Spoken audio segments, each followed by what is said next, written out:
Hello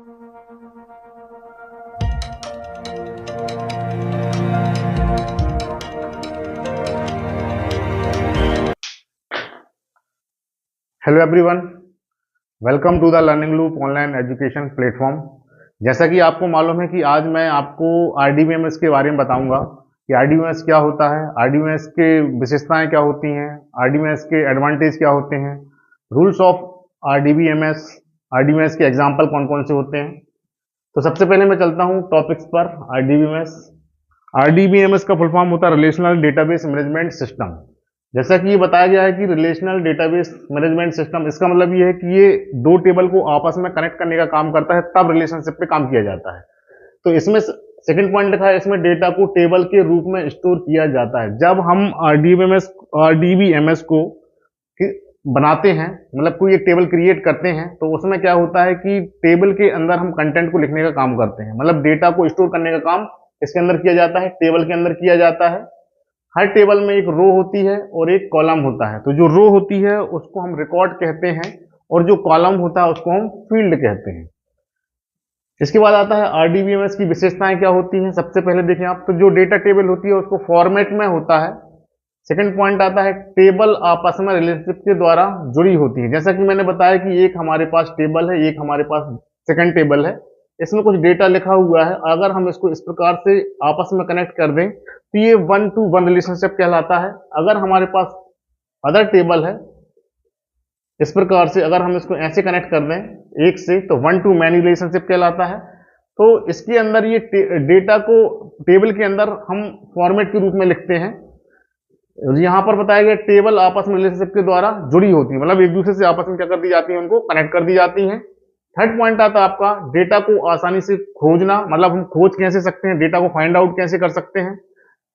update, अगर हमने जो डेटा बनाया हुआ है उसको हमें अपडेट करना है तो हम दूसरे डेटा को उसमें लेकर आ सकते हैं, तो वो डेटा अपडेट हो जाएगा। थर्ड आता है डिलीट, हम डिलीट कैसे कर सकते हैं, जो डेटा हमने तैयार किया है उसको अपडेट भी कर सकते हैं, हम उसको हम डिलीट भी कर सकते हैं। इसके बाद आता है आरडीबीएमएस के फायदे, क्या एडवांटेज हैं आरडीबीएमएस के। तो सबसे पहले होता है डेटा में रिडंडेंसी, मतलब हम डेटा को इसमें दोहरा कम सकते हैं, डेटा को दोबारा लेकर नहीं आ सकते हैं।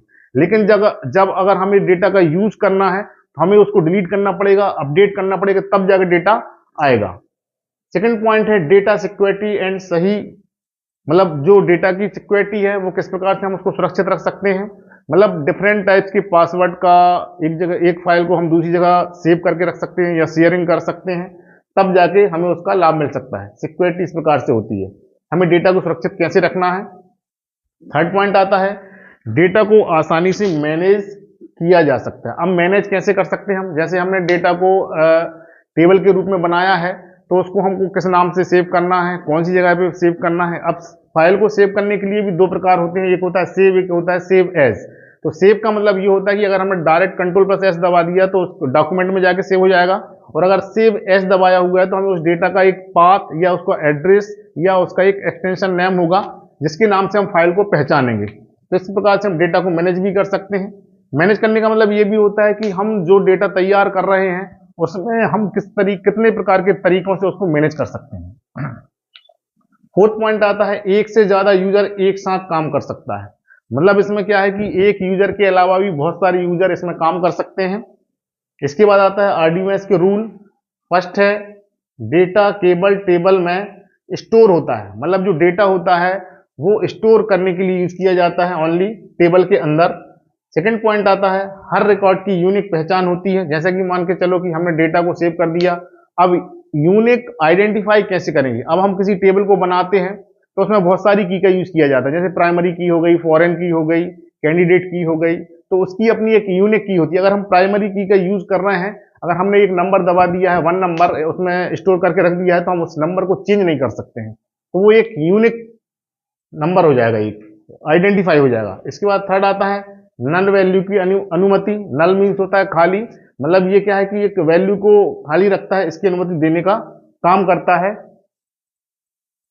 बस करो।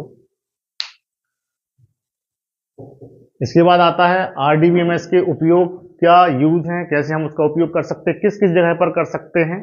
तो फर्स्ट पॉइंट आता है आपका बैंकिंग सिस्टम, मतलब ये जितने भी बैंक हैं इन सब में हम आरडीबीएमएस का यूज करते हैं।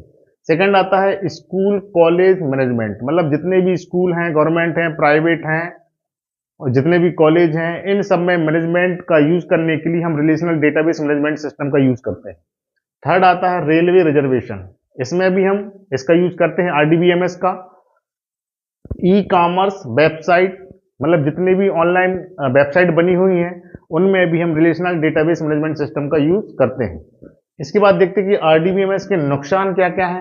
महंगा सिस्टम, मतलब अगर इसकी रिक्वायरमेंट की आवश्यकता हमें आरडीबीएमएस का अगर यूज कर रहे हैं तो हमें सिस्टम कैसा पड़ेगा, महंगा पड़ेगा। लेकिन इसके लिए सेकंड पॉइंट में ये बताया गया है कि कुशल तकनीक ज्ञान की जरूरत, अगर आपको बेहतर नॉलेज है, इसके बारे में बहुत अच्छी जानकारी है, तो ही आप इसका यूज कर सकते हैं।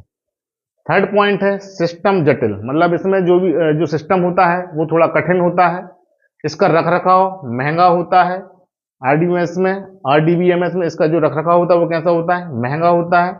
हार्डवेयर पर निर्भर करता है ये, मतलब हमें हार्डवेयर की क्या रिक्वायरमेंट है उसके ऊपर भी डिपेंड करता है ये। नेक्स्ट पॉइंट आता है एक से अधिक यूजर से प्रतिस्पर्धा, मतलब क्या है, एक यूजर तो काम ही कर रहा है लेकिन बहुत सारे यूजर ऐसे हैं कि भाई आगे पीछे के उससे होड़ करने में लगे हुए हैं कि हम इससे आगे कैसे काम करेंगे। थैंक यू, चैनल के साथ जुड़े रहें।